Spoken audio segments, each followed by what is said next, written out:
Why, hello there, ladies and gentlemen, boys and girls, children of all ages. My name is Mr. DB333, and welcome back to the new campaign trail. Now, it's been a while. Last time we were here together, we took the role of a true American patriot, one Mr. William Afton.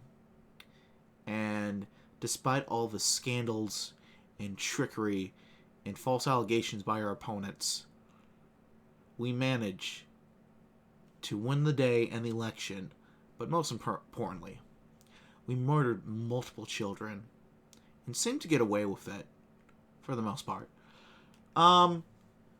So it's been a very long time.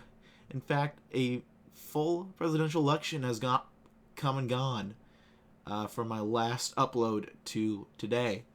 I addressed this in my first Let's Play back, which I've started to record. Probably going to be uploaded this Monday after this is uploaded. But just to give you all a quick summary, I apologize for being on so long. School was a pain. Then I was doing school and work at the same time. And my work is very busy during the holidays, so I was swamped. Things have just started to mellow out, but I also caught a very nasty cold, fever, whatever it is. I still kind of have it. If I sound a little gruffer than usual, that's probably why. My throat might also be about to protest, because I'm about to do the Trump voice for at least an hour. But, yeah, it's been a while. I've been very busy. I've wanted to come back. And I felt it was about time to come back. Especially because, I don't know if you guys have been paying attention, but now we had an election going on, apparently. Some of you might have known that. I don't know, it wasn't a big deal. No one really talked about it. Between the vice president and then some, what was it, the guy from Home Alone 2? I wasn't paying attention that much. I doubt you guys know much about it either. I don't need to be really specific. Anyway, in preparation for Inauguration Day, 10 days from now. Oh god, I feel old. Time fucking flies. I kind of made a mental note that if Trump won again, I was going to bring out the Trump voice a couple more times and make good on the news. Now, I'm never on top of the trends. But you know what? It's still relevant enough. I mean, the next 4 years are going to be very relevant when it comes to Trump, so I can still cash in on this cow for as long as I can. So, ladies and gentlemen, welcome back to 2016 four-way. Now, last time we hopped in together, we played as Bernie Sanders, and the reason for that was simple.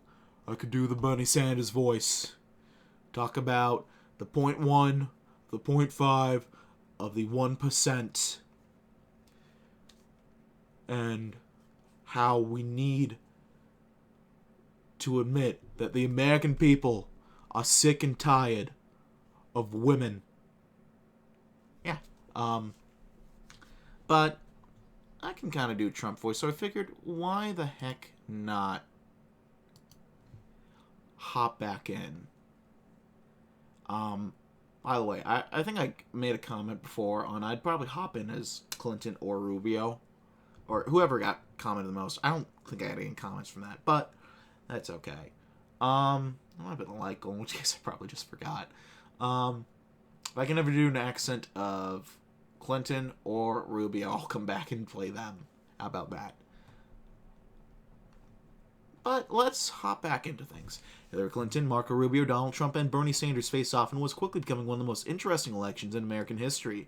After the Republican establishment successfully united behind Marco Rubio in the primaries to defeat Donald Trump, an incensed Trump decided to run as a third-party candidate, claiming that the nomination was stolen from him.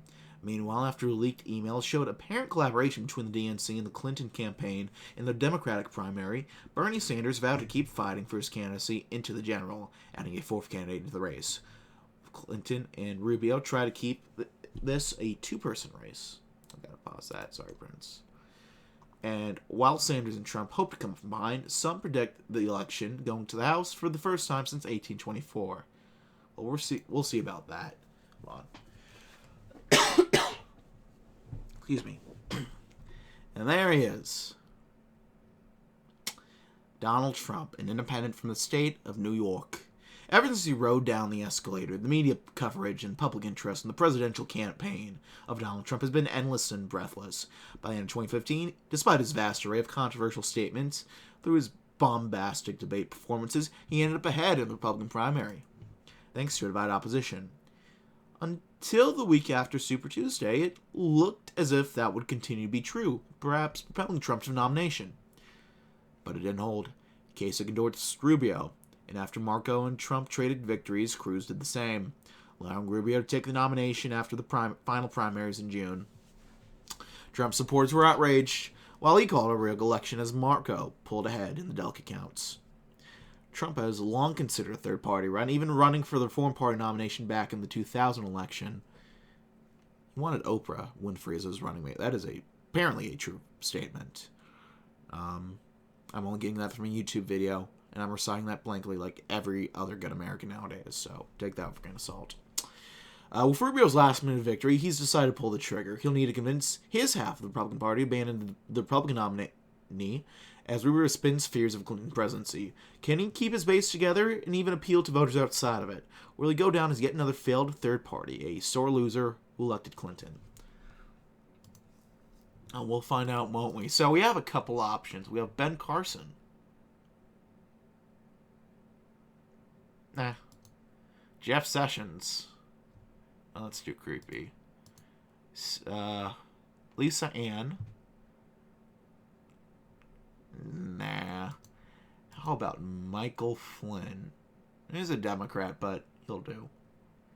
You cannot defeat an enemy you do not admit exists. Michael Flynn is a retired U.S. Army Lieutenant General who has advised your campaign since February. During his time as a general, he played a key role in shaping U.S. counterterrorism strategy and dismantling insurgent networks in the Afghanistan and Iraq wars. Later, he was a director of a defense intelligence agency under Obama, before being forced out due to his allegedly chaotic management style and vision for the agency. He's a pick that would come out of left field, but could project strength and know-how on a security ticket. Despite being a Democrat who served under the president, he's been a fierce critic of Obama and has a good working relationship with you. He would solidify your ticket's outsider image, a businessman and a general coming to fix up Washington. He has shown to be a willingness to be an attack dog, even compared to you, and is friendly towards Russia. As a Democrat with unclear domestic policy views, he would have a huge appeal with moderates, but that's a double-edged sword. It could cause many hardline social conservatives to flee the ticket of Rubio, and that could seriously affect you in the South. But if you want to expand your appeal in another direction, that's your choice. Well, here we go. Winner take all. Normal difficulty. Let's take a gander, see how we're doing. Electoral vote estimate. We are behind everyone. Clinton has the lead, but just gonna Rubio is not far behind. We have, I'm guessing, West Virginia. Oklahoma? No. Where are we heading right now? West Virginia, yeah. The Dakotas quite yet. Not. It's only 3. It's Alaska. Okay, that's interesting. All right. It's been out of the final Republican primaries. As he frantically asked for campaign updates from your staff, a nearby television gives you the news. Marco Rubio has carried the state of California, and with it, the Republican nomination. Before the night is out, you and Bannon have already decided that the third-party candidacy is the only way forward. What's the plan? The voters aren't stupid. We've all seen the tremendous fraud. It's true, even more now. Steve, he was showing you these videos. Buses from Utah carrying thousands of these Rubio patches straight to the voting centers. Look, I sent out a few tweets about this. It's all anyone will talk about for a month. We'll get the OAN, we get Newsmax on it, and it'll already be over before little Marco, before the convention. Your election denial certainly earns you a friendly critiques from most Republican electeds, but it certainly fosters a significant devout fan base who's ready to get behind your campaign the moment you announce, even if Rubio's campaign is already prepared for your announcement. Well, the first immediately obvious problem for your fledgling third-party candidacy is ballot access. Most of your campaign infrastructure from the grueling and lengthy primaries is still in place, although the campaigning was also quite costly. With waning legal resources, how do you want to be an option on the ballot come November? These smaller parties have been wanting a chance at this for years. These reform guys, Ross Perot, they wanted me. Bad, but I was very busy. Conservative Party, Constitution, there are practically a million of these. But now, we reach out, we use their ballot lines, and we'll be on all 50. Might be confusing to some of your potential voters and subject to some mockery, but many of these parties were chomping at the bit to work with you, and now you're on the ballot in all 50 states with minimal work. There we go. Let's go to Georgia. The media's in shock as you pick General Michael Flynn as your running mate, a former Democrat who has no political experience like yourself. Why did you select him? Michael, I call him the General. He's incredibly smart on foreign policy, while I'm very smart on the economy. Which you don't need 30 years in government to do, by the way, because we're going to go in there and we will drain the swamp. We're going to clean house. Emphasizing your independent appeal helps you among a core part of your base, while sacrificing some hardline conservatives uneasy with Rubio's moderation. In your first post-announcement interview on Newsmax, you're asked a fairly obvious question. What is the point of this third-party run? What do you intend to accomplish? The exact same thing that everyone who runs for president is going to want, okay? What do you think? It's to become president. I mean, it seems very clear because we won by millions of votes. Everyone wants me, and we will win huge in November. 538 has your current chance of victory at less than 1%, but Nate Silver isn't exactly part of your prime voting blocs who were invigorated by claims of inevitable victory. Nate Silver, what a bitch. We're going to Georgia. Meanwhile, FBI Director James Comey has handed down a severe criticism of Clinton's email practices while Secretary of State, calling her extremely careless but declined to file any criminal charges. On this more democratic side of things, what do you have to say? Our so-called FBI has been entirely designed to keep these establishment thugs out of prison. Crooked Hillary destroyed massive amounts of evidence, and yet the Republican Party, our agencies, will keep her free. I don't believe a word this guy is saying. Your supporters are certainly convinced of Hillary Clinton's guilt, regardless of what James Comey says.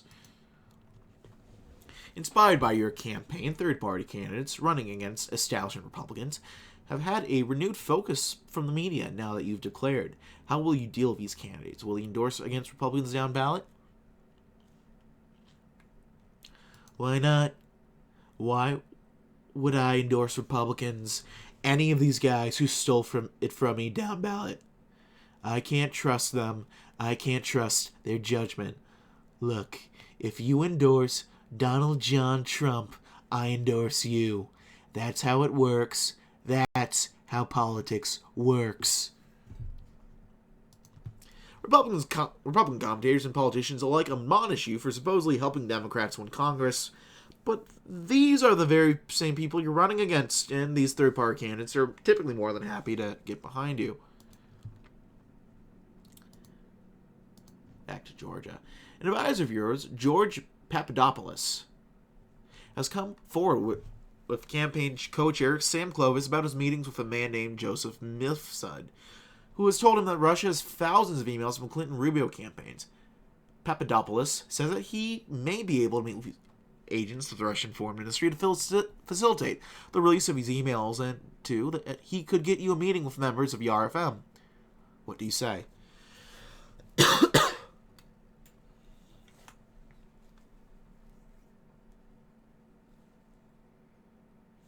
Well, this is a tremendous opportunity, George. I need you to look into this. And if you can get your hands on this, I mean, it's over. We could spill it wide open. This is gonna be incredible. But I'd rather this all go through you, being the expert, right? George says he'll report back to you of what he accomplishes. There's a mass shooting in an Orlando gay nightclub, perpetrated by a Muslim, resulting in 50 people killed. What is your response? Around the world, we have Islamic terror striking at innocent lives, while the two parties mock the idea of action. If this attack on the LGBT community, this vicious attack, isn't enough to make them wake up, then what is? You raise some eyebrows with this response, but maybe there's a point. This is Georgia again. Rumors swirl of a Democratic rift after newly leaked emails show significant collaboration between the DNC and the Clinton campaign. Surrogates for Bernie Sanders, who had only narrowly lost, claim that they may have shifted the race in her favor. What will you say? It's a very dirty game, and both of them do it. Rubio and the RNC, they took it from me, and they took it from Crazy Bernie too. They want the Hillary Rubio. They want the uniparty. I never have. Anti-establishment sentiment is at an all-time high, and this type of talk is perfect for taking advantage of that. The aftermath of the DNC convention, in which the vast majority of Sanders delegates walked out of the convention hall as Hillary spoke, Bernie has made a shocking announcement. He will be running as a candidate in the general, turning this into a 4-candidate race. What do you think about all this? It's a 4-person race now. They say this never happened before, but you know what? I say it's a 1-person race. Me. We're gonna win it, and we're gonna win bigly. Pundits and most Americans find the idea of you winning absurd, but your base expects you to display confidence, and they cheer on the statement as much as you'd think. All right, we're going to Missouri. They love me in Missouri. As we march on in the onset of a true campaign season, you have a key choice to make in regard to campaign infrastructure. Is there a particular area or state that you prefer in your campaign to invest in early on in the general? There are millions of illegal immigrants and gang members flooding across our southern border. And Rubio, he only wants more. Obama did DACA. Little Marco wants more. Texas, Arizona, New Mexico, Nevada, they're seeing this. They know what's happening. They want the wall. Yes, they're getting the wall. That's all I have to say about that. For the past few months, there have been several notable terrorist attacks, such as the previously mentioned Orlando shooting and a recent truck attack in Nice, France. What do you have to say about this? Jeb, Marco, Kasich, these guys laughed when I said what needed to be done about terrorists flooding our country. A stoppage until we can figure out what the hell is going on. And we didn't. We've paid very dearly in Orlando, Marco's own Orlando, and very soon elsewhere. The rest of the field strongly announces their opposition to any sort of Muslim ban without mentioning you, but it's keeping the media talking about you, and your fans still love it. Back to Missouri. John Kasich, Rubio's running mate, was key in his victory over you in the primary, endorsing him before several very important races, enabling Rubio to centralize the field behind him. Accusations have abounded from your supporters in the aftermath. What do you think of this? He's going to fill his cabinet with Lying Ted, Jeb, Scott Walker. Remember him? They're all getting a slice of the pie. My advisors are going to be the smartest people in the room. Not a senator in sight. Unless they endorse me, of course. Expanding the accusations about Kasich to a larger collaboration between Rubio and the GOP establishment makes perfect sense to most of your base, particularly as rumors spread of Rubio's planned cabinet. In between events, Papadopoulos approaches you, claims he's met the agents of the RFM, stating them to be connected to DNC email leaks, and they may be able to similarly leak hundreds of hacked emails from the RNC. Aware of your lagging fundraising, he's also told you about an operative named Jesse Benton, who he says can contribute to your campaign on behalf of a few Russian nationals who are on your side. What do you think? I mean, George, We could really ruin Rubio with this. This Jesse guy, no way. Just lean into the superfans. They'd give me $1 million to me if they could. But we all saw what happened to Hillary with those emails. Sorry, I have the Rona. Tell them to pull the trigger, and we could help them out very strongly. We could have some people at state. I'll say that. Great people. A week later, this very same site released a number of emails from DNC. DC Leaks does the same for RNC.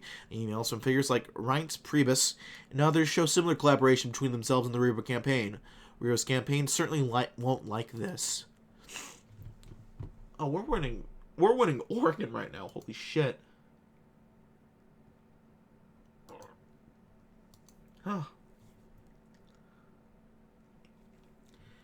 In an interview with ABC News, excuse me, the Rona's really kicking in.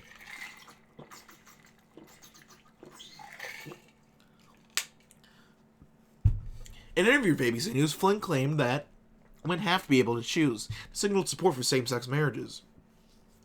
Hardline social conservatives behind your campaign, such as Alabama Senator Jeff Sessions, are concerned. How will you defend your running mate?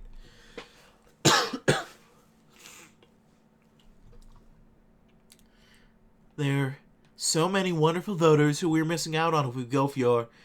And I'm sorry, but it's true.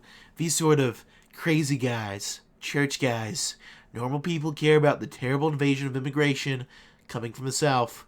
But this gay stuff polls very, very well for the Democrats.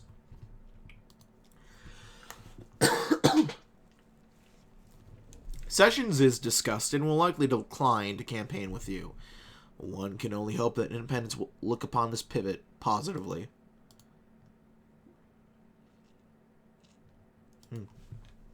The aftermath of Obamacare is a key issue in this race. How do you plan on addressing it? You gave Paul Ryan in 2010. They said, we'll repeal it. Give us the House. We'll repeal it. I don't know why Paul Ryan is Mickey Mouse, but go with it. He didn't do a thing. 2014, they said, give us the Senate. We need the Senate. Didn't repeal. If little Marco is sent to the White House, he won't. He can't. Donald J. Trump, me, I can. I will repeal and replace. Conservative politicals sarcastically link a schoolhouse rock short to the process of a bill becoming a law on Twitter, while talking heads hit you on your misunderstanding of government. This line of thought is clearly evident to your fan base, though, and that's who matters. Alright, let's do New Mexico. The first presidential debate is this week, and in a surprise, both you and Sanders met the necessary 15% threshold need for access. Both Rubio and Hillary have had their teams signal some reluctance to participate in any debate, including you both, but Bannon is convinced that it's all bluffing. What do you think about all this? What's your strategy for debate? I'm going to wing it. Primaries, it worked fine. We're going to mix my very good plans with, usual stuff. You were your usual rambunctious self last night and got plenty of headlines alongside Bernie's performance. Or performance, excuse me. We're winning so bigly right now. Even Hillary Clinton and Marco Rubio have been signaling their opposition to the TPP as of late. It's an issue that's been quite important to your campaign. What do you have to say? We are going to get the hell out of these trade deals that have massacred our workers from Pittsburgh to Milwaukee.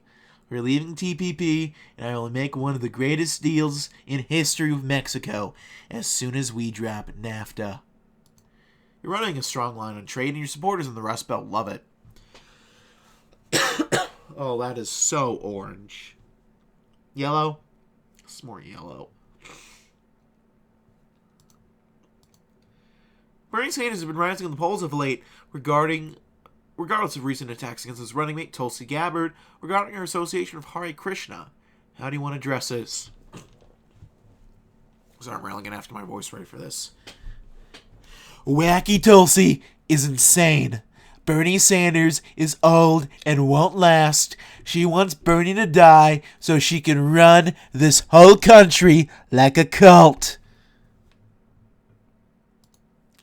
This is a little much for the mainstream, but your fan base will cheer at these hard-hitting lines against your opponents, especially when you get the talking heads mad.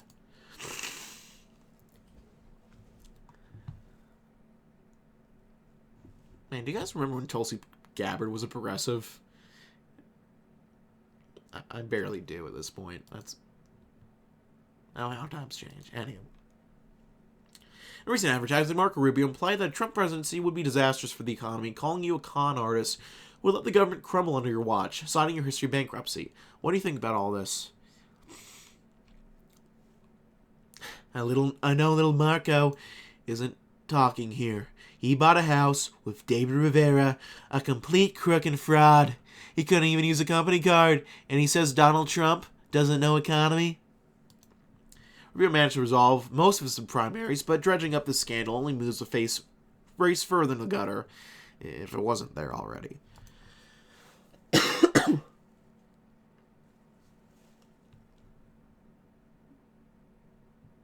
do New Mexico. And the first and only VP debate between Flynn, Kasich, Gabbard, and Kane. Rubio's campaign has launched an all-out attack on Flynn, alleging that he has acted as a foreign agent for Turkey, as well as pointing out his close relationship with Russia, even sitting next to Putin at his banquet table while delivering a speech in Moscow. How will you deal with this? Max has done some really great things in Iraq, and there are other areas for our incredible and powerful military. It really is quite awful how these people are treating him. And I think the military would agree, and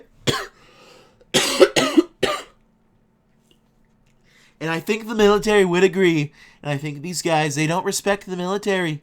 Only for politics, I say. Only for the politics. Flynn manages to tout his military credentials at the debate, but Flynn was forced out of the military and is still tossed a few barbs over the Russia-Turkey connections. As the campaign continues on into October, are there any particular areas you'd like to focus on?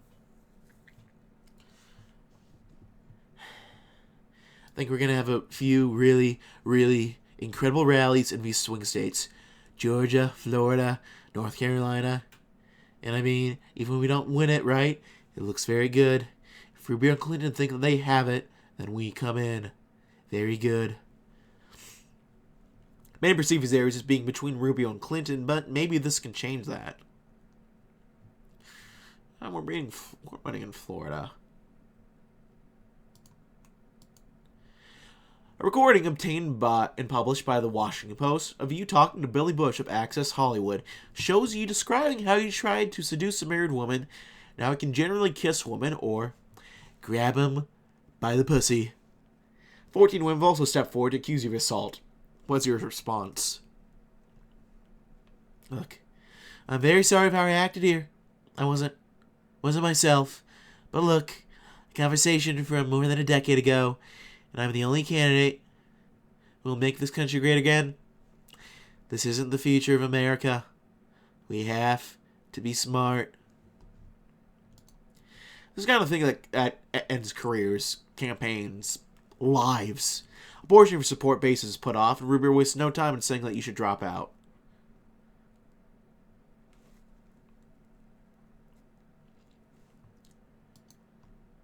Yeah. We're still winning, though. Well, not winning, but we're not even fully ahead, but we're barely behind Clinton. In the aftermath of the Access Hollywood tape, your campaign has taken a nosedive, at least in the media narrative, as virtually all the political spectrum outside of your corner have denounced you, and many have called for you to withdraw from the race. What's the plan? We have this essay from Bernie that Roger gave me. Very sick stuff. Why aren't the media talking about this? And his wife doing fraud. They're mentioning me, but never him. We're going to raise hell about that, and Hillary will certainly grab onto this too. Within a few days, the discourse has mostly moved on from the tape to this, hurting Bernie's campaign and moving the media spotlight away from you. Alright. Yeah. It's around noon after a rally when your lawyer, Michael Cohen, approaches you. He looks ill. He tells you that he was recently contacted by the FBI. You're on an investigation, but he's not sure for what. Do you know what this is?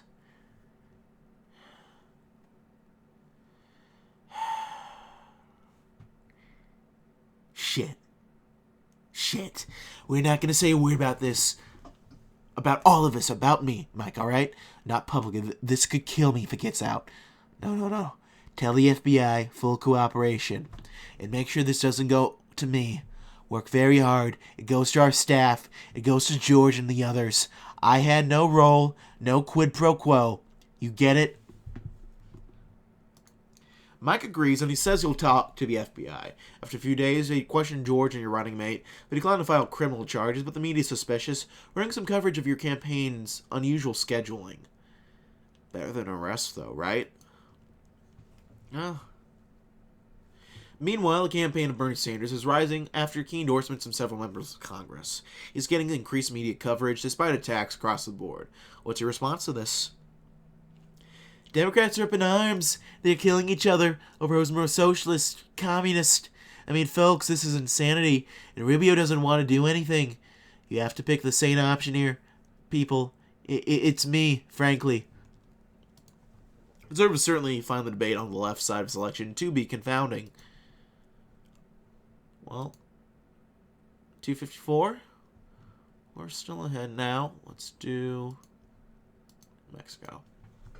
A leaked transcript from WikiLeaks show that Clinton said in close to her speech at Goldman Sachs that she is center-left, center-right, that she supports open trade and open borders.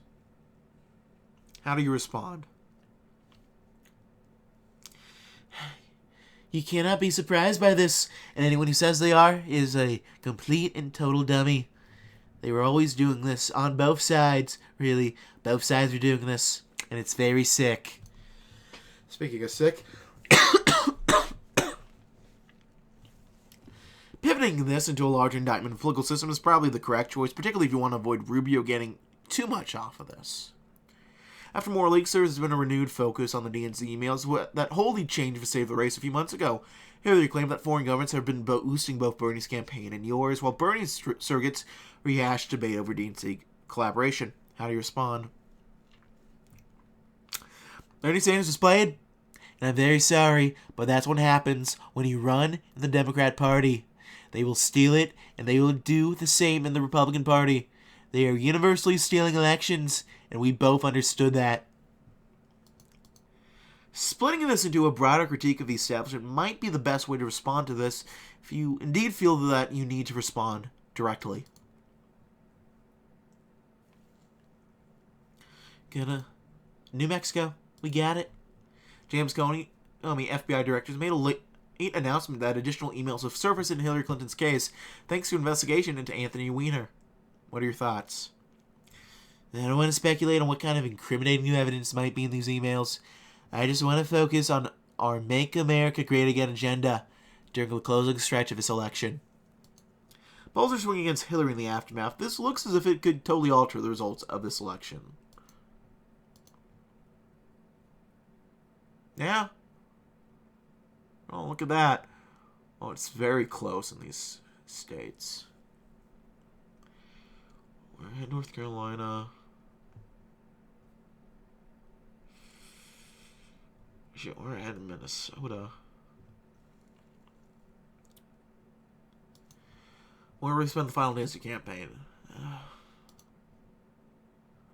Might be able to get Missouri, so let's do Ohio, Indiana, Missouri. These Midwest states that, while very Republican swing states, are tremendous fans of myself. Speaking of trade deals and immigration, you make your way across a slew of rallies in the Rust Belt before flying home to New York from Ohio. Good luck tonight. Here we go.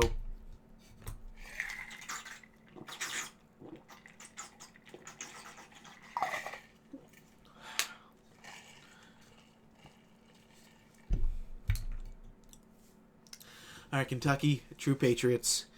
Vermont, commies, we knew that. Indiana, true patriots. West Virginia, Mountain Mamas coming home for Donald Trump. Virginia, Maryland, D.C., communist. South Carolina, based. Illinois, cringe. Got Oklahoma, lost Jersey, lost Connecticut. Got Maine. Got Florida, Mississippi, Alabama. Oh, we're coming in the Rust Belt. We got Pennsylvania, Ohio, Indiana. It's not even halfway through the night, and these states have been called already. The Plain States are coming in. We got Texas. We got Wisconsin. Oh, yeah, it's coming home, boys.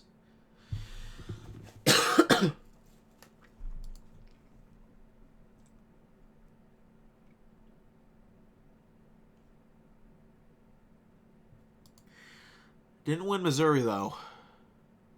That's a little unfortunate. Or New Mexico. We put so much effort into there, and it didn't work. We won Oregon. Oh.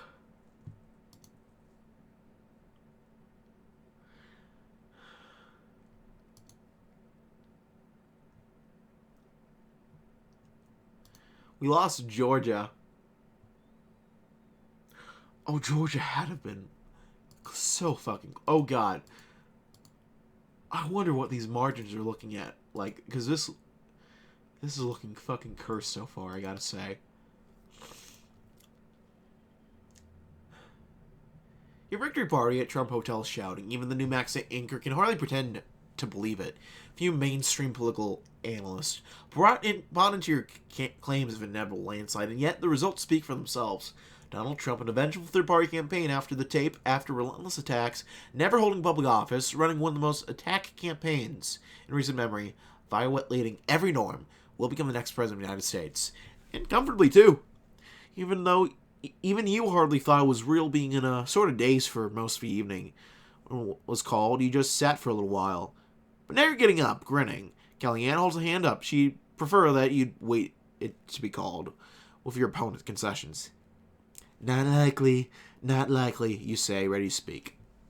It's over. Who knows what your administration will look like? Republicans still have full control of the government, despite a handful of representatives and even a senator in Joe Miller of Alaska being loyal to you, running your cabinet to be mostly their whims. You need to be a deft negotiator, get your planned cabinet of your children and other supporters of yours across the line, and remember, you had a deal in regards to Russia, one they didn't expect you'd be able to complete. I think there's one of those should have gone. After that, your agenda will be up to you. An Obamacare repeal, infrastructure bill, negotiating NAFTA. It's all up to you, but it'll be difficult with a Congress near united in their distaste for you. One hopes that the Republicans will find it possible to tolerate you to advance their agenda. In addition, you'll likely be able to appoint a replacement to Scalia instead of Merrick Garland. Even if you have a successful term, your path to re-election is murky. Will you run the Republican primary again in 4 years? Run as independent, start a third party? It's really up to you, but if you don't deliver for the millions that voted for you, it seems like lightning won't strike twice. Good luck, Mr. President-elect. No matter what timeline, Hillary wins the popular vote. It still loses this. Okay. Let's see results by states. Highest Trump percentage. Let's see that. Wyoming. Only 43%. Yeah, only 43% here too. 39 in Kentucky. 39 in Oklahoma. Nebraska. Also 39%. Interesting. Okay, closest states. Oh my fucking god. I'm gonna get my calculator out. 816. 708. 816. 615. 93 votes to decide the state of Minnesota. 93 votes. Georgia. That's about 900 right there. Michigan. About 6,000. Missouri. About 9,000. Arizona. I don't know who cares about Arizona. 10,000 in New Mexico. That's interesting. All right. Well,